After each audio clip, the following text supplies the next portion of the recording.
प्रणाम दोस्तों, मैं हेमलता। जय माता दी। और आप अच्छे होंगे, मैं भी अच्छी हूँ। उम्मीद करती हूँ मैं अच्छी हूँ और आप भी अच्छे होंगे। और आज मैं आपको यमुना माँ की कहानी सुनाने जा रही हूँ। तो यमुना माँ जो है वो थी सूर्य की पुत्री और सभ्य की पुत्री। और वो सूर्य लोक में, पहले सूर्य लोक में रहती थी और सूर्य लोक में रहती थी। और वहीं सब, और उनका एक भाई था जिसका नाम क्या था, यम। यम और यमी। और जो दोनों थे वो सूर्य वहीं रहते थे, सूर्य लोक में। तो जो यमुना माँ की माँ थी वो हमेशा दुखी रहती थी, हमेशा दुखी रहती थी। उन्हें दुख था कि, और वो हमेशा उदास सी रहती थी। तो एक दिन यम और यमी दोनों अपनी माता के पास आए और कहने लगे, माँ तुम इतनी दुखी क्यों रहती हो? तो माँ ने कहा कि नहीं बेटा, मैं दुखी नहीं हूँ, मैं ऐसी हूँ। फिर दूसरे दिन और फिर अगले दिन कहा, माँ तुम क्यों दुखी रहते हैं, हमें बताओ तुम्हारे दुख का कारण क्या? तो उन्होंने सिर्फ यही कहा कि मेरे दुख का जो कारण है वो क्या है, आपके पिताजी हैं, उनके कारण मैं दुखी रहती हूँ। तो ये उन्होंने भी कहने लगी, उनके कारण तुम दुखी क्यों रहती हो? तो कहने लगी कि मैं आपको ये बात नहीं बता सकती हूँ। तो तब तक क्या होता है कि सूर्य देव आ जाते हैं। तो सूर्य देव कहते हैं कि तुम मेरे पुत्र और पुत्री को क्या बताने जा रही हो? तो वो कहती है कि मैं कुछ नहीं बताने जा रही। और फिर तुम्हें किस बात का दुख है? यहाँ तो सब कुछ है, सब तुम्हारे लिए क्या नहीं, यश वैभव सब है। लेकिन वो कहने लगी सब कि मेरे लिए यश वैभव, लेकिन मैं यहाँ दुखी इसलिए रहती हूँ कि मेरे यहाँ कोई सम्मान नहीं और मैं यहाँ के अपने को अपमानित महसूस करती हूँ। तो सूर्य देव ने बोला कि वो तुम्हारे जो मन में है वो सिर्फ वो है क्या, तुम्हारे मन में को है कि बहन टाइप का है, मतलब कि तुम ये अपमानित महसूस करते हो मेरे पास। फिर सभ्य कहते हैं कि तुम्हारी जो रोशनी है सूर्य की, तुम सारा इसको दिखा, उसका मतलब हम मुझे क्या हो, अपमानित करते हो उसको, इस चीज़ से। तो ये चीज़ मुझे बिल्कुल अच्छी नहीं लगती। लेकिन सूर्यदेव कहते हैं कि मेरे मन में ऐसा कुछ नहीं था, लेकिन मैं क्या करूं, फिर भी तुम मुझे ये दिखाती रहती हो बार बार मुझे कि मैं अपमानित हूँ।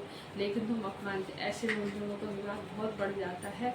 और सभ्य जो है यमी की माँ और यमी की माँ, वो दोनों वो वहाँ से चली जाती है कि आज मैं इस घर में नहीं रहूँगी। वो वहाँ से चली जाती है और अपने अपने पिताजी के पास चली जाती है। तो जो यम और यमी तो बहुत रोते हैं, विलाप करते हैं, कहते हैं माँ मर जाओ, लेकिन वो नहीं मानती, वो चली जाती है।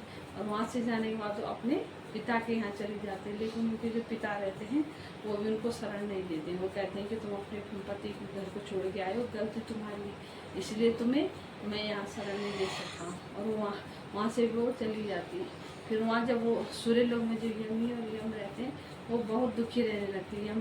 यम जो यमी रहती है वो हमेशा क्या करती है, अपनी माँ को रोज याद करती थी, बोलती थी माँ माँ तुम कहाँ हो, माँ तुम्हें याद करती थी। लेकिन वो कहती उसको वहाँ रहने की इच्छा ही नहीं करती। तो अपने मन में प्रण कर लेती है कि मैं एक धार के रूप में, मतलब धार के रूप में यहाँ से पृथ्वी लोक पे चली जाऊँगी। तो जो यमी थी वही यमुना जी थी और वो धार के रूप में क्या है, चली जाती है। और वो कहाँ जुड़ती, वो धार जो है सीधे कहाँ, हिमालय पर्वत में जाके गिरती है वो धार जो यमुना जी की। और वहाँ जो हिमालय जो पर्वतराज रहते वो उनकी पूजा करते हैं, अर्चना करते हैं।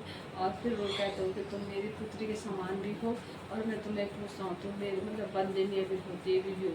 लेकिन वो कहती है कि मैं वो उनके मतलब उनके स्वागत से खुश हो जाती है, कहती है कि चलो मेरा स्वागत तो अच्छा है। लेकिन फिर वो दुखी रहने लग जाते, फिर अपनी माँ को ढूंढती रहती, क्योंकि अपनी माँ तो माँ ही होती। फिर कहते कि माँ तुम कहाँ हो, सभ्य माँ तुम कहाँ हो। और उधर जो यम रहते वो भी वो भी सूर्य लोक में दुखी रहने लग जाते। वो कहते हैं कि मेरी माँ भी चली गई, बहन भी चली गई, अब मैं क्या करूँगा यहाँ रह के। तो उसके बाद तब वहाँ क्या होता है कि नारद जी आ जाते हैं। नारद जी उनको समझाते हैं हमको कि ये जो ये चीज़ें हैं ये हो रही है तुम्हारे जीवन में, ये सब क्या सभ्य भगवान की इच्छा से हो रहा है। और जो तुम्हें अब होगा वो अच्छा होगा, तुम इस बात की चिंता मत हो, तुम्हें यमी की चिंता करने की जरूरत नहीं। उनको जो अब आगे उनका समय होगा अच्छा जाएगा। इसके बाद क्या होता है कि फिर यमराज जो यम थे वो यमराज बन जाते हैं। ब्रह्मा जी उनको यमराज जी गद्दी दे देते, जो मतलब यमलोक में चित्रगुप्त उनके साथ रहते और दोनों मतलब वो इसी मृत्यु का लेखा जोखा देखते थे। और जो यमुना जी रहती वो यमुनोत्री में उनका मंदिर है और वहीं वो वास करती। और लोग कहते हैं कि यमुना जी के जो भाई हैं यमराज थे, और जो यमुना जी में ये स्नान करते हैं उनको क्या है, उनके जो अल्पायु है वो कभी अल्पायु नहीं मरते हैं। और भाव से करना चाहिए, लोग यह कहा जाता है। और उसके बाद नारद जी ने ये बताते हैं कि जब भगवान विष्णु का द्वापर में कृष्ण जी रूप में जन्म लेंगे तो यमुना जी की ख्याति बहुत दूर दूर तक जाएगी और यमुना जी के तट पे ही कृष्ण भगवान अपनी बाल लीलाएं करेंगे और यमुना जी का नाम बहुत उससे लिया जाएगा, आदर्श लिया जाएगा। और यमुना जी की कहानी आपको कैसी लगी है, आपको अच्छी लगी हो तो मुझे लाइक सब्सक्राइब कीजिए। धन्यवाद।